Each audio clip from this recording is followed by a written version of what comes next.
Se rappelle-t-on de quelle beauté resplendit à Versailles l'été 1914 ? Depuis quelques années, nos jardiniers donnaient au parterre des soins plus assidus. Des fenêtres, c'était une fête pour les yeux. Mémoire de Pierre de Nolhac, conservateur du château de Versailles.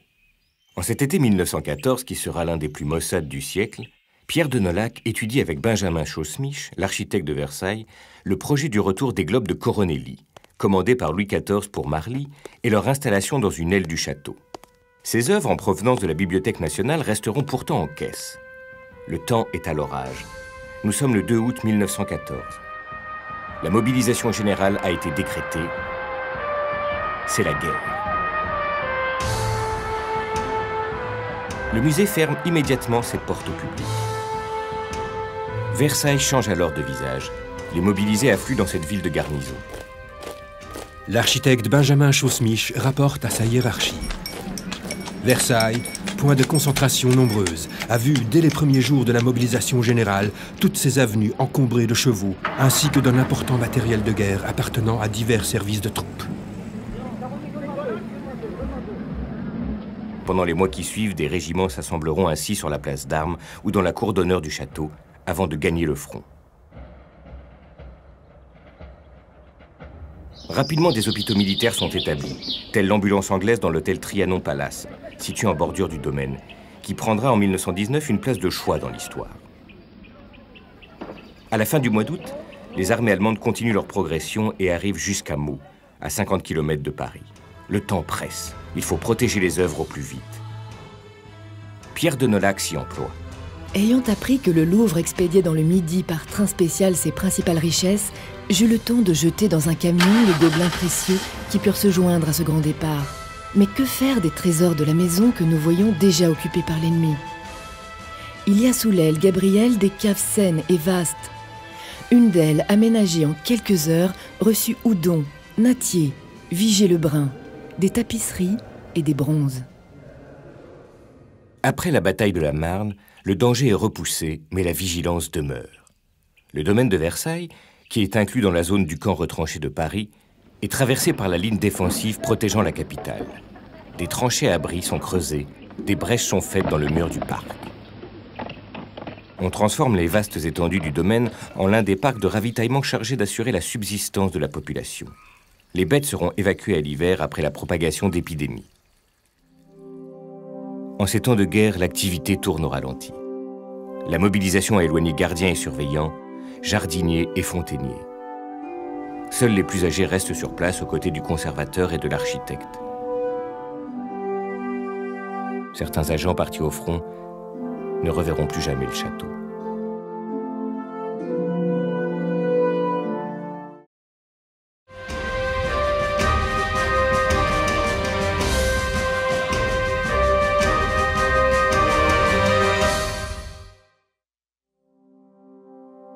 « 1915.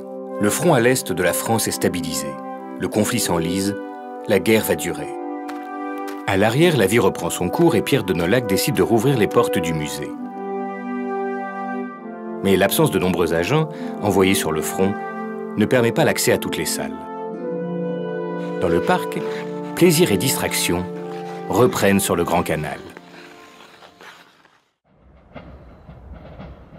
Pourtant, la guerre reste présente dans les esprits et dans la vie quotidienne. Les remises de décoration se multiplient sur la place d'Armes. Le 27 novembre 1915, on distingue la jeune Émilienne Moreau, âgée de 17 ans, de la Croix de guerre. Ses actes d'héroïsme face à l'ennemi sont cités en exemple. Soldats en permission et réfugiés des régions occupées viennent en nombre visiter le château. Lettre adressée à Pierre de Nolhac par un officier de la place de Paris. Monsieur, la caserne de Reuilly a été désignée officiellement pour recevoir les permissionnaires originaires des pays envahis, qui, sans famille, viennent chercher à Paris quelques distractions bien méritées. Nous vous serions infiniment reconnaissants que nos soldats trouvent au palais toutes portes ouvertes, du moins celles qui doivent leur révéler les souvenirs qui nous sont chers. Des concerts sont offerts pour les blessés revenus du front. Les merveilles de Versailles leur apportent soutien et réconfort. En 1917, la visite d'une délégation africaine est suivie d'un spectacle joué au profit des soldats musulmans blessés pour la France. Dans le parc et dans le musée, des œuvres de guerre collectent des fonds afin d'aider les éprouvés, qu'ils soient français ou alliés. Ces galas de bienfaisance, qui consacrent les alliances entre nations, sont aussi des moments de patriotisme. À la belle saison, les fêtes rassemblent jusqu'à 50 000 personnes et proposent jeux d'eau, scènes de théâtre évoquant le grand siècle et concerts de musique militaire. On entonne les hymnes nationaux.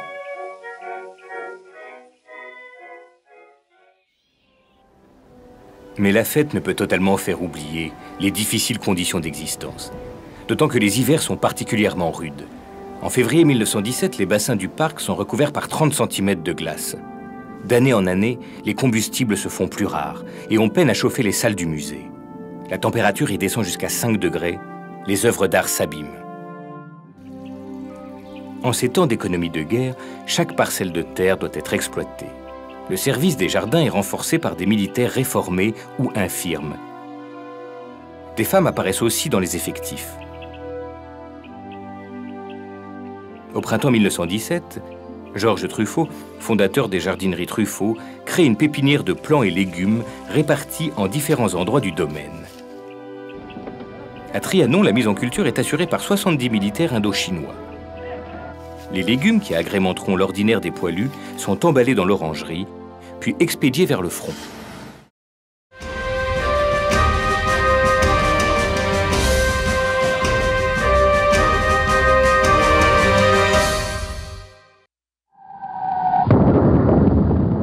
En l'année 1918, la guerre vit ses derniers prolongements.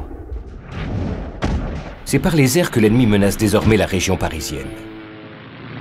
Pierre de Nolhac, le conservateur du château de Versailles, raconte dans ses mémoires.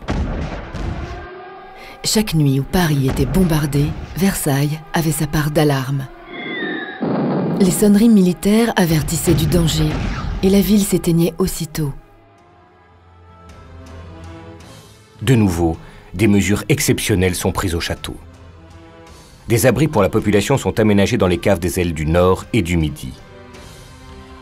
Dans le parc, Benjamin Chaussemiche, l'architecte du domaine, conçoit un système pour protéger les statues des bombardements. Les mesures de protection adoptées dans le domaine de Versailles ont eu pour but de constituer des abris sur un grand nombre des plus précieux objets d'art, de marbre, de plomb ou de bronze. Ils ont été entourés verticalement d'un épais mur de sac à terre, chaîné par des planches en rondins de bois. Sur ce mur, un solide plancher a été établi pour résister au souffle de l'explosion des projectiles. Le Grand Canal, par sa disposition en croix, constitue un repère facile pour les avions ennemis. En septembre, l'armée entreprend de le camoufler par des pontons et des branchages qui transforment, vue du ciel, la pièce d'eau historique en un simple ruisseau. Mais déjà, la promesse d'une victoire se dessine. Les Américains, entrés en guerre en avril 1917, viennent à leur tour visiter Versailles. Le 4 juillet, jour de la fête nationale américaine, la France honore ce nouvel allié. On pavoise les grilles du château. Versailles devient le centre de coordination de l'action militaire conjointe. Le Conseil de guerre interallié nouvellement créé tient régulièrement ses séances au Trianon Palace, qui abritait un hôpital anglais au début de la guerre. Chefs de gouvernement et généraux définissent les stratégies devant mener à la victoire. Le 10 novembre 1918, l'Assemblée étudie le texte devant mettre un terme aux hostilités. Le 11 novembre, l'armistice est signé à Rotonde, la guerre est finie. Le pays est en liesse, le château n'aura subi aucun dommage. Les agents mobilisés reviendront les uns après les autres. Dès le 12 novembre, Pierre de Nolhac saisit les autorités pour qu'à Versailles soient attribuées des pièces d'artillerie enlevées à l'ennemi. Elles sont exposées symboliquement au pied de la statue de Louis XIV qui avait conquis l'Alsace et une partie de la Lorraine. Pour remercier la nation américaine, une salle dédiée à l'indépendance des États-Unis est aménagée dans l'aile du Nord. Elle sera inaugurée en septembre 1919. Désormais, c'est l'esprit libéré que des groupes de soldats des pays alliés visitent le château. La paix se prépare. Versailles s'apprête à entrer une nouvelle fois dans l'histoire.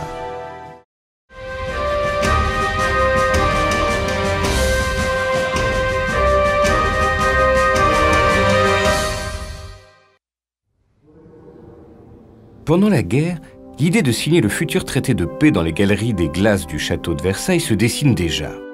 Il faut laver l'affront de la défaite française de 1870 et de la proclamation de l'Empire allemand en ce même lieu.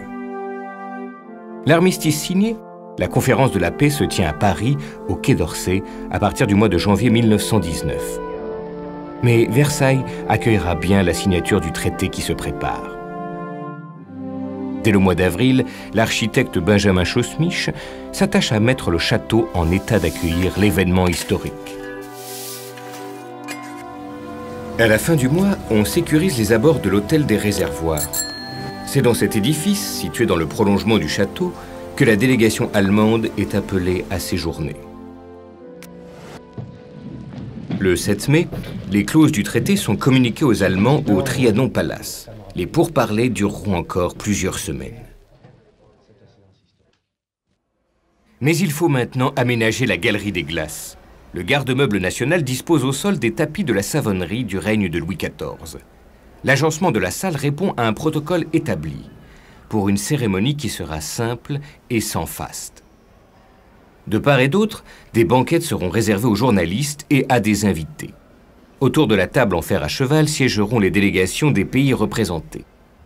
Au centre, un bureau Louis XV sur lequel sera posé le traité. Le 24 juin, guidé par le conservateur Pierre de Nolhac, Georges Clemenceau, Woodrow Wilson, président des États-Unis, et les ministres britanniques et italiens viennent s'assurer du bon déroulement des préparatifs. Le jour approche. 28 juin 1919. Au matin de cette journée historique, badauds et soldats de la garnison de Versailles se pressent sur la place d'Armes. Ils manifestent leur ferveur patriotique. À partir de 14 h, entre fantassins et cavaliers, les délégations arrivent les unes après les autres. Elles accèdent à l'intérieur du château par la cour de marbre et l'escalier de la reine. Les représentants allemands, les ministres Müller et Bell, arrivent quant à eux par le parc. Pierre de Nolhac les mène dans le musée. À l'une des portes-fenêtres de la pièce au-dessous du salon de la guerre, parurent les délégués allemands, et nous eûmes à les conduire le long de ces jolies pièces où revivaient les portraits de notre histoire. C'était, pour quelques instants encore, l'ennemi qui passait et le vaincu. Et je voyais dans les yeux d'Hermann Müller se former des larmes qu'il ne pouvait dissimuler. Ils entrent les derniers dans la galerie des glaces, dans un silence saisissant. Commence alors à 15 h la cérémonie au cours de laquelle les plénipotentiaires viendront les uns à la suite des autres et après les vaincus, apposer leur signature sur le traité. Les 4 grandes puissances sont représentées par Georges Clemenceau, Woodrow Wilson, le Premier ministre britannique David Lloyd George et le président du Conseil italien Vittorio Orlando. La séance se termine 45 minutes plus tard. Les Allemands quittent la salle les premiers. Dans le parc par lequel sortent les délégations alliées, la foule a rompu les barrages de service d'ordre pour venir entourer chefs de gouvernement et représentants. Les acclamations fusent. On fait jouer les grandes eaux pour célébrer ce qu'on croit alors être la der des der.